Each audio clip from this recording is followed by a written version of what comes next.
Donc, au niveau de mon projet, donc on va être surpris, j'ai celui d'Unstandard Studio.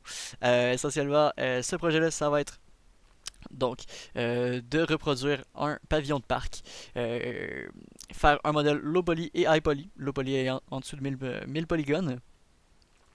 Euh, alors, comment je me suis pris moi à ce moment-là? J'ai ici d'ouvert sur le côté mon projet. J'ai séparé donc ma grosse structure en plusieurs petits modèles qui, eux, donc, vont séparément, dans le fond, avoir un nombre de polygones réduit. Donc, les connexions que j'aurais pas à faire font que ça me fait des formes plus simples. Donc, ça me sauve certains polygones que j'aurais pas à faire. Au niveau de mon processus de travail, donc ça a été la première partie, donc celle que j'ai faite dans la première moitié du cours. Dans la deuxième moitié, donc il va se retrouver après la semaine de lecture, on va avoir tout le reste, donc la création du iPoly sur ZBrush, et puis ensuite de ça, tout ce qui est les textures sur le high et le low poly. Dans mes problèmes que j'ai eu dans mon processus de travail, ça a été principalement au niveau de ces deux pièces-ci, donc on va commencer par le poteau.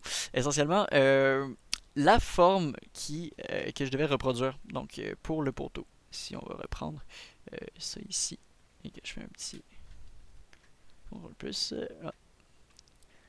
Donc, on va avoir beaucoup beaucoup de formes ici qui vont être un peu plus complexes à avoir lorsqu'on a un nombre de polygones réduit. J'ai essayé de reproduire ça le plus fidèlement possible en fait avec ce que je pouvais faire, mais il a été en fait honnêtement impossible d'en rajouter plus que ça en voulant ne pas dépasser le compte de 1000 polygones. Alors à ce moment-là, j'ai essayé de reproduire le plus possible la forme pour qu'on puisse comprendre l'idée qu'on essaie d'avoir avec ça ici. Ensuite de ça, donc, je parlais ici aussi du problème que j'ai eu avec ça ici, les escaliers. Donc la quantité ici de connexion que j'avais à avoir avec le côté me faisait beaucoup de polygones inutiles, donc que j'ai pu retirer simplement en séparant les pièces ici. Donc ensuite de ça, on a un total ici qui va avoir cette allure-là comme résultat. Ensuite de ça, pour continuer, on va avoir donc le résultat de mon avancement donc, que je viens de présenter, donc qui va être en ce moment le low poly de mon pavillon. Les seules affaires qui vont me rester à faire dans le fond dans la modélisation, ça va être ici en haut dans le fond, les parties qu'on va avoir en métal juste ici. Donc on va voir un petit peu aux alentours de nos références.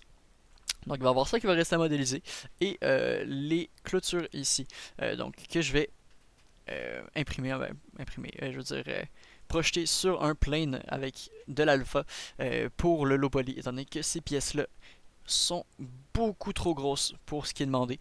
Puis juste ça ensemble, ça va monter la, la, la, le nombre de polygones de mon projet beaucoup bien en haut de la limite qui m'est imposée.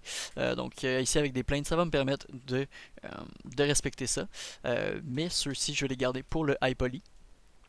À part de ça, donc, dans la poursuite, une fois que j'aurai terminé ces derniers petits détails-là, on va passer sur ZBrush pour faire les détails sur les pierres, sur le métal en fait qu'il va y avoir de notre matériel, avoir les choses qui vont ressortir un peu.